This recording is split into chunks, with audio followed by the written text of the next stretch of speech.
नोरमा group, जो सोचता है वो करता है। आपके अपने सपनों का आशियाना।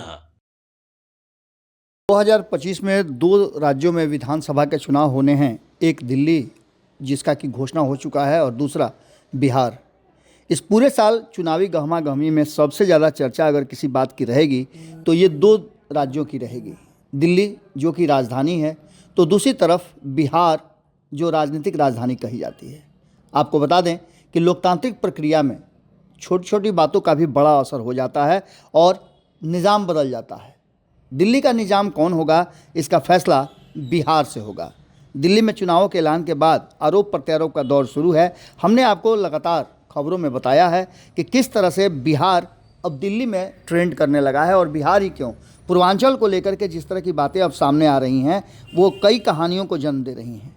वैसे भी आपको पता है कि आम आदमी पार्टी के मुखिया अरविंद केजरीवाल लगातार अपनी बातों को लेकर के चर्चा में रहते हैं। इस बार उनकी हैट्रिक होनी है। क्या हैट्रिक होगी या नहीं होगी, इस बात को लेकर के अब चर्चाओं के बाज़ार में कई तरह के चीज़ें सामने आ गई हैं। 10 ऐसी बातें हैं जो अरविंद केजरीवाल को लेकर के कही जाती हैं और जिसके आधार पर दिल्ली का निज़ाम बदलने और बरकरार रखने की बात की जाती है। देश भर में इस बात की चर्चा हो रही है कि नरेंद्र मोदी को 32 सीटों की ज़रूरत है, क्योंकि भारतीय जनता पार्टी 2024 के चुनाव में इस बार 240 पर आकर अटक गई है, और यहाँ से बहुमत प्राप्त करने के लिए उसे 32 सीटों की ज़रूरत है। उसके बाद 272 पूरे होंगे और तब नरेंद्र मोदी की कुर्सी मजबूत होगी। इस कुर्सी को सीमेंटेड करने के लिए लगातार कई प्रयास किए जा रहे हैं, तो कई दल की तरफ कातर निगाहों से अमित शाह और नरेंद्र मोदी देख रहे हैं। चुनाव दिल्ली और बिहार में हैं, और आपको पता होगा कि रेवड़ियाँ जो है वो बांटी जा रही हैं आंध्र प्रदेश में जाकर के। चंद्रबाबू नायडू को मनाने और उनको अपने पक्ष में रखने, अपने पक्ष में बयान देने के लिए वहाँ जाके योजनाओं को और सौगातों की बरसात की जा रही है। कल ही आपने देखा कि क्या कुछ नज़र आया। वहीं दूसरी तरफ दिल्ली ने पूरे देश की राजनीति को दहला करके रख दिया है। आपको बता दें कि इससे पहले अरविंद केजरीवाल ने कई ऐसे शगुफे छोड़े हैं जो लगातार वो 2 टर्म से कहीं ना कहीं बिहार के गद्दी पर काबिज हैं। आम आदमी पार्टी आंदोलन की उपज है। अन्ना आंदोलन से इसकी पैदाइश हुई थी, और उसके बाद से लगातार दिल्ली की गद्दी पर किसी को भटकने तक नहीं दिया है। ऐसी स्थिति में रेवड़ियाँ बांटने का प्रचलन अरविंद केजरीवाल ने शुरू किया है। रेवड़ी पर चर्चा करें तो जैसे ही मुहिम से आम आदमी पार्टी हर वोटर के घर तक पहुंच रही है, बल्कि वो बार बार याद दिला रही है कि उनकी सरकार ने क्या क्या काम किए हैं। अगर बात बनी तो ठीक, नहीं बनी तो रेवड़ियाँ बांटने का तो प्रचलन चलता ही है। आपकी योजनाएं और कार्यक्रम जैसे कि सरकारी स्कूलों का कायाकल्प करना, मुफ्त बिजली देना, मोहल्ला क्लिनिक, महिलाओं को मुफ्त बिजली बस यात्रा और वरिष्ठ नागरिकों के लिए फ्री में तीर्थ यात्रा कराना आम आदमी पार्टी की एजेंडे का हिस्सा है। इसके साथ साथ अगर बात करें तो 2100 रुपये हर महीने देने, बुजुर्गों को फ्री इलाज कराने, ऑटो चालकों को 10 लाख का बीमा देने जैसी कई योजनाओं का ऐलान करके कहीं ना कहीं अरविंद केजरीवाल ने पहले ही सुर्खियां बटोर रखी हैं, और वो कहीं इन सब चीज़ों को लेकर के पिछले 2 टर्म से लगातार बिहार की गद्दी पर बैठे हुए हैं। यहाँ तक कि 70 सीटों वाली विधानसभा में वो 5% सीटें भी अपने विरोधियों के लिए नहीं छोड़ते हैं, अधिकांश सीटें जीत करके आते हैं। इसके साथ साथ कई ऐसी बातें हैं जिसको लेकर के उन्हें कमज़ोर भी साबित किया जाता है। उनके कमज़ोर नस पर इस बार भारतीय जनता पार्टी की पकड़ है, और वो कहीं ना कहीं इस बार सत्ता परिवर्तन की आस देख रही है। तैयारियां भी चल रही हैं। सरकार के 10 साल रहने के वजह से आम आदमी पार्टी के खिलाफ सत्ता विरोधी लहर यानी एंटी इनकम्बेंसी तो है ही, इसके साथ साथ वोटरों में बदलाव की भी बात की जा रही है। इससे केजरीवाल की जीत की संभावनाओं पर असर पड़ेगा, ये बात अब केजरीवाल भी समझने लगे हैं। अरविंद केजरीवाल, मनीष सिसोदिया सहित पार्टी के कई ऐसे नेता हैं जो भ्रष्टाचार के आरोपों में गिरफ्तार भी हुए हैं, जेल भी गए हैं और अब बेल पर बाहर आए हुए हैं। इन सारी वजहों को लेकर के कहीं ना कहीं एक बड़ा हथियार और हथकंडा भारतीय जनता पार्टी को मिल गया है। इसके साथ साथ कांग्रेस बहुत ज़्यादा मजबूत नहीं है, लेकिन इतनी मजबूत ज़रूर हुई है इन 10 सालों में कि वो आम आदमी पार्टी के बदले कुछ वोटों का अपने तरफ शिफ्ट करा सकती है, जिसका फ़ायदा भारतीय जनता पार्टी को मिलेगा, ऐसी संभावनाएं व्यक्त की जा रही है। खास करके अरविंद केजरीवाल के जो आवास हैं उसको लेकर के भी शीश महल कहा जा रहा है, और शीश महल को लेकर जिस तरह की बातें सामने आई थी और अरविंद केजरीवाल की जो आम आदमी की छवि है उस पर बट्टा लगा था। अपने अभियान को बढ़ाते हुए कई तरह से भारतीय जनता पार्टी ने इस मुद्दे को आक्रामक तौर से उठाया था। आम के लिए एक बड़ा मौका हो सकता है। कई ऐसे मुद्दे हैं जिसको लेकर के अभी हाल फिलहाल में आपने देखा कि वोटरों के इजाफे और पूर्वांचल को लेकर के भी एक दिए गए बयान को लेकर काफ़ी चर्चा में है अरविंद केजरीवाल। आम आदमी चुनाव को मतदाताओं के साथ फिर से जोड़ने का मौका है। अपनी उपलब्धियां बताकर 20 मौजूदा विधायकों का टिकट काटकर नए चेहरों को मौका देना और हालात के साथ खुद को ढाल लेना आम आदमी को फ़ायदा पहुंचा सकता है। स्थानीय शासन के मॉडल पर ध्यान केंद्रित करने और राष्ट्रीय स्तर के विफल गठबंधनों से खुद को अलग करके नए सिरे से चुनाव लड़ना और अपनी रणनीति बनाना ये भी फायदेमंद हो सकता है। घिसी पिटी मर्यादाओं को छोड़ करके आम आदमी पार्टी इन सारी चीज़ों को कहीं ना कहीं आत्मसात करने में लगा हुआ है।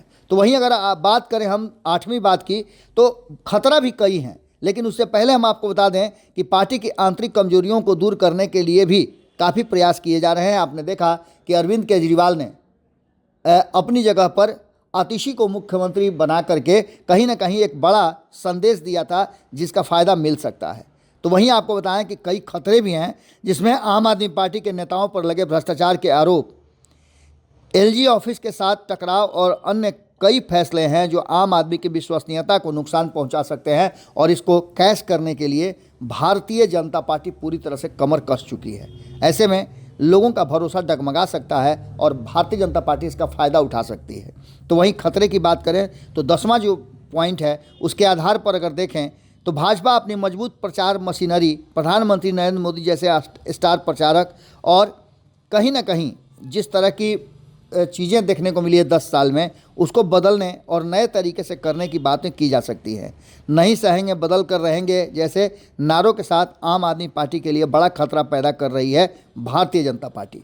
अब इन सब को लेकर के एक और सबसे बड़ी बात है जो 11वां पॉइंट होगा, या फिर इसको 10वें पॉइंट में ही जोड़ सकते हैं, जिसमें अरविंद केजरीवाल के बयान की हम चर्चा कर रहे थे कि उन्होंने चुनाव आयोग से मिलने के बाद जो बातें कही कि पूर्वांचल के लोगों को ला करके और उन्हें वोटर बनाया जा रहा है, इस बात को लेकर के लोगों में काफ़ी रोष है।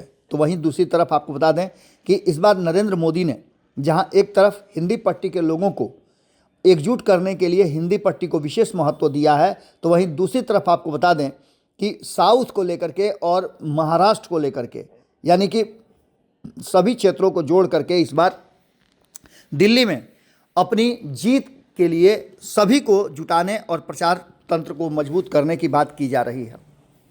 कहा तो ये भी जा रहा है कि नरेंद्र मोदी का साउथ में दौरा और साउथ के कई राज्यों में सौगात बांटना इसी का हिस्सा हो सकता है। साउथ के लोग भी दिल्ली में रहते हैं और उन लोगों को एक अच्छी खासी उनकी संख्या है। तो वहीं आपको बता दें कि पूर्वांचली लोग जो हैं 18 से 20 ऐसे विधानसभा हैं जिसको प्रभावित करते हैं। ये सभी बातें कहीं ना कहीं भारतीय जनता पार्टी कैश करने में लगी है। और आपने देखा भी होगा कि बिहार से लेकर के उत्तर प्रदेश और झारखंड तक लगातार आम आदमी पार्टी के इस बयान जिसमें पूर्वांचल को लेकर के उन्होंने दिया था उस पर प्रतिक्रिया देना शुरू कर दी है। जनता दल यूनाइटेड की तरफ से लगातार प्रक्रिया आ रही है। तो वहीं आपको बता दें कि उत्तर प्रदेश के मुख्यमंत्री योगी आदित्यनाथ ने भी इस पर कड़ा हमला किया है। इन सभी बातों को लेकर के अब क्षेत्र के खास करके भाषाई जो जिस तरह से बात कह रहे हैं, जिस तरह से क्षेत्रवाद की बात कर रहे हैं, अरविंद केजरीवाल इससे पहले भी कई बार बोल चुके हैं इन पूर्वांचल के लोगों को लेकर के। इस बार उसको चुनावी मुद्दा बना करके भारतीय जनता पार्टी तख्ता पलट की कोशिश में लगी हुई है। अब देखना होगा कि जब 5 तारीख को वोटिंग होगा तो दिल्ली की जनता क्या फैसला करती है, क्योंकि दिल्ली की जनता के फैसले पर आने वाले जो केंद्र की सरकार है उसका भी भविष्य कहीं ना कहीं टिका हुआ है। इंडिया गठबंधन पूरी तरह से ध्वस्त नजर आ रहा है, लेकिन अरविंद केजरीवाल के साथ 2 बड़े राज्यों के मुख्यमंत्री खड़े नजर आ रहे हैं। ये भी एक बड़ी बात है और इसको लेकर के भी भारतीय जनता पार्टी अपनी तैयारियां कर रही है। जुड़े रहिएगा भारत लाइव के साथ। बहुत बहुत धन्यवाद। नमस्कार। आपके सपनों को हमने सजाया है। ई होम्स पैनोरामा को हमने बनाया है। ई होम्स मेरा एक सपना था जिस पे मैं पिछले 4 साल से काम कर रहा था। हमने जो बनाया है वो सबने है माना। ई होम्स पैनोरामा में हो आपका भी आशियाना। और फाइनली हमने 2021 में इस प्रोजेक्ट को लॉन्च किया। बहुत लोग अप्रिशिएट कर रहे हैं कि पूर्णिया जैसे शहर में, बिहार के, एक तो बिहार की बात करें उसमें भी पूर्णिया जैसे छोटे जगह में इस तरह का लाइफस्टाइल देना, ये सुन के हम लोगों को बहुत अच्छा लगता है। ई होम्स में हमने कुछ और भी किया है, जैसे हम जिस जगह में रह रहे हैं हमारे फैमिली सिक्योर हो, उनको सिक्योरिटी का ध्यान में रखा है। आपकी सुविधा और सुरक्षा आपके लिए खास है, ये आपका विश्वास है। इसमें आर्टिफिशियल इंटेलिजेंस का 7 लेयर सिक्योरिटी का हमने इस्तेमाल किया है। लस ग्रीन कैंपस को बनाया है। यदि हमारा बाउंड्री वाल है तो वो वर्टिकल गार्डन है। ये जितनी भी फैसिलिटी होता है एक इंटरनेशनल टाउनशिप में ई होम्स है, ये हम लोग विश्वास नहीं कर पा रहे हैं। जो भी हमारे मित्र, दोस्त या जो भी हमारे बाहर के बाहर आते हैं तो हम लोगों को बहुत अच्छा सुनने को मिलता है और बहुत अच्छा क्रेडिट मिल रहा है। वो सारा हमने सिर्फ एक बिल्डिंग नहीं बनाया, हमें एक बहुत अच्छा लाइफस्टाइल दिया ई होम्स में, और मेरा एक सपना था जिसको मैं आज फुलफिल होते हुए देख पा रहा हूँ। ये आपका आवास है। ई होम्स पैनोरामा में अब आपका निवास है। E homes Panorama, luxurious lifestyle redefined. Panorama group, जो सोचता है वो करता है। अगर ये वीडियो पसंद आई और वह बिहार के राजनीति और बिहारियत से सरोकार रखेनी तो सब्सक्राइब बटन दबा के चैनल के सब्सक्राइब कर ली। ओजे एगो घंटी बा, ओकरा बटन दबा देला से कुल सटीक और मारक खबर रुआ मुफ्त में मिल जाई। अगर रुआ पत्रकारिता के हमनी के नया प्रयोग में सहयोग कर चाहतानी तो ज्वाइन बटन दबा दी। पेटीएम नंबर नोट कर ली 938681